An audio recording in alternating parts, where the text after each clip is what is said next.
you need to stay relevant to your clients. So how do you pivot to the new normal? Okay, and we know that there are two types of clients. One that is eventually technologically challenged, and those that are technologically gifted. So you need to be able to address both, especially in a country like the Philippines. And eventually, the third is being able to repurpose people and repurpose assets. Those are the key important things for companies to do.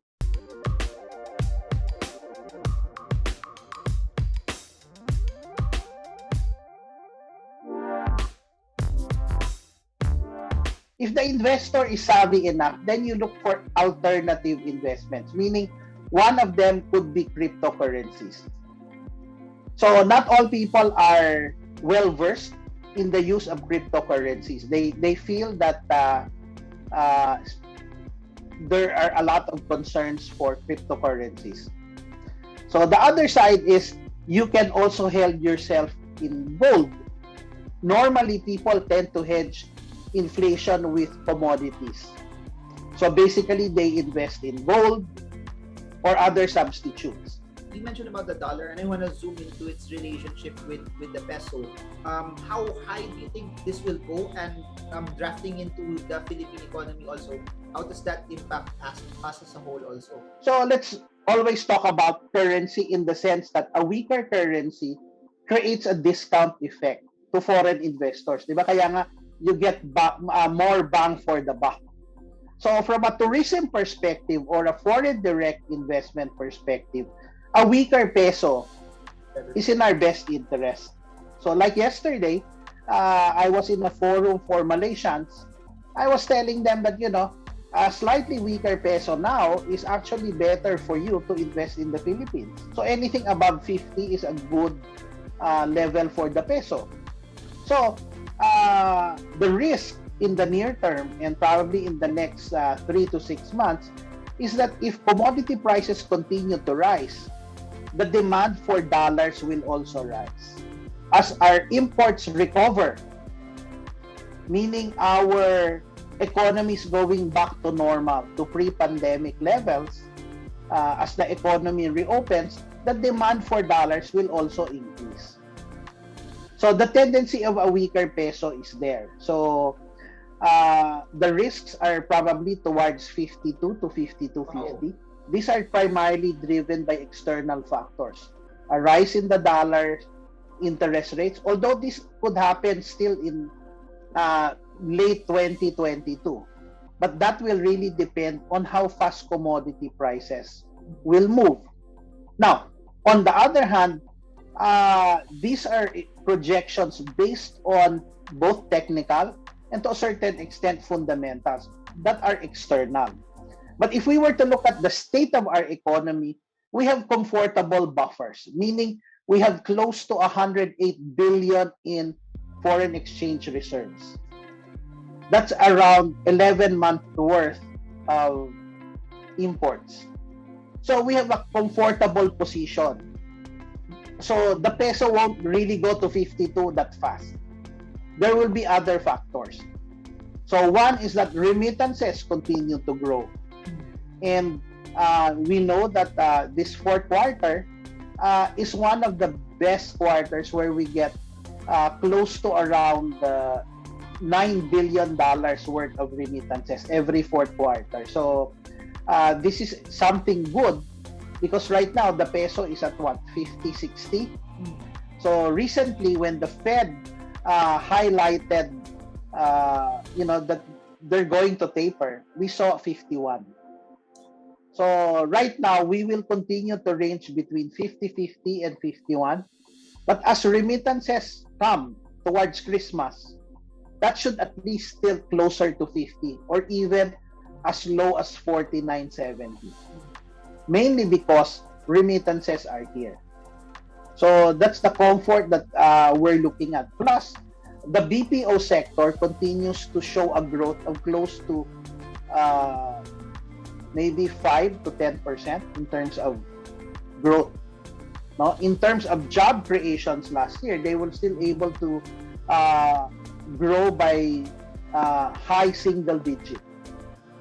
So again, you're talking about close to 30 billion in remittances and over close to uh, 28 billion in BPO revenue. So that is your solid support for spending, and at the same time keeping a very good anchor on the currency. Will it place any pressure also on inflation, given that as of where we are right now, it's relatively high already? Then you add all of the shortages, and then gas prices also being high as well. Okay, so far at present, inflation is at 4.8%. We're currently averaging the year at 4.5%. So far, it seems that inflation remains manageable at this time. So I think that's the good news. Now, the key factor really is most of the impact of inflation is supply driven. So this is not something that is demand driven. So this is something that can be addressed by non-monetary measures, meaning that's the reason why the government has lowered uh, more of the importation costs or tariffs for rice and eventually imported pork. So these are eventually supply side issues that we tried to address, including the importation of rice. So that is to help inflation go down. Now, if we were to really try to drill down from investors' perspective, one of the things that you want to look at is what you call core inflation, which is if we were to strip the more volatile energy prices like oil, electricity, and food, no? So you will have core inflation. So core inflation at this point in time is at around 3.3%. So that's still within the 2 to 4% of the central bank. That's their target. So that's one of the reasons why inflation remains manageable. Now, if you recall 2018, our core inflation went beyond 4%. And that was the reason why we saw the peso eventually depreciating further. So at this point in time, our inflation remains manageable. So as long as we're able to manage these conditions, there's really no pressure for the peso to depreciate. So again, the other factors that could really trigger this is that if we get to see more signs that the US will eventually continue to get stronger, and therefore the chances of accelerating any rate hikes will be there.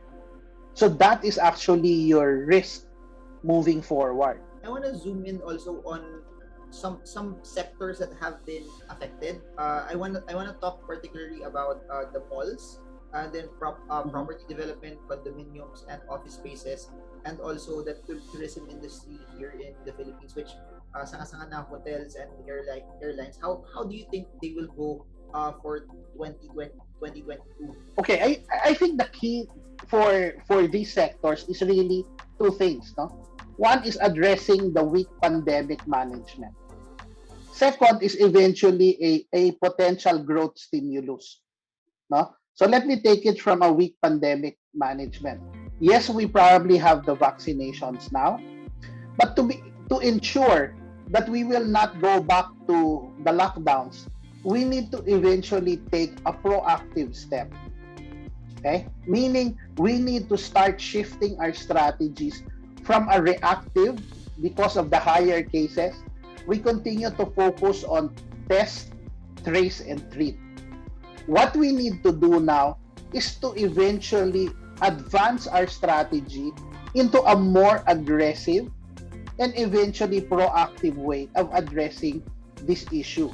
Meaning, let us treat COVID-19 like an endemic, meaning like a normal cold. So, we have a lot of doctors, instead of talking about ways of transmission or how far these COVID cases are, what we need to do and tell the public is how are we supposed to improve on our immune system? What types of social norms that we should do now that is different pre-COVID, so that we will not acquire COVID and we will not be a transmit. We're not able to transmit it. So meaning we need to think of how we do business, how do we socialize, what are the steps that you do at home so that you're not going to transmit it to your family. So like here with us at BDO, what do? We've been normal since June of last year. So we've established that the first thing that you need to do is lessen your communications or interactions with people. Use Zoom or Teams to be able to talk to people. Less socialization. If you need to eat at your desk. Okay, when you get home, take a bath, do the necessary disinfecting. If you feel that you are sick, don't go to work. Monitor yourself. So if we're able to do these things, it builds confidence on individuals to go out. Second, if these were businessmen and we're able to tell our employees to do the same, we're able to confidently reopen our business. That's what we need to do. We need to spark confidence. We have over 18 to 19 months worth of data to eventually look at how are we going to move into this strategy. Remember, an ounce of prevention is worth a pound of cure. Diba? And in school, we need, and we're always reminded when we were kids, cleanliness is next to godliness. So, if we continue to reiterate washing your hands, that's the only thing that we need to tell people. Know how to social distance. So that is something that we need to do to further reopen the economy. So hopefully before end of the year, the present strategy of government in using these alert levels to move into granular lockdowns is a step towards an endemic strategy. So this is something that we should be monitoring now. For example, confidence is back. People start going back to normal. But do you think that it's gonna go back to the way it was before, or the narrative would be work from home still? Not a lot of people going into condos anymore, just staying outside of Manila. And the same way, would people still order via e-commerce, or you eventually see people going back to retail establishments and purchasing there after? We will never go back to pre-pandemic.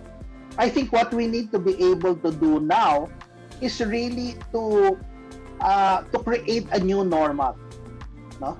And this is what we've been telling clients, especially those in the SMEs, that one of the things that what you have today is an opportunity to have a change maker's playbook. So what is a change maker? What do you need to do? First, you think of survival. Meaning you have to ensure that you have the liquidity to stay afloat for the rest of the pandemic. Whether it's 6 months to a year, be ready. Talk to your banker to help you. Number 2, you need to stay relevant to your clients. So how do you pivot to the new normal? Okay? And we know that there are 2 types of clients. One that is eventually technologically challenged, and those that are technologically gifted.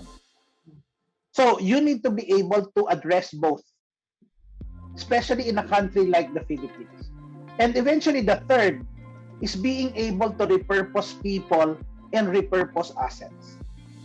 Those are the key important things for companies to do.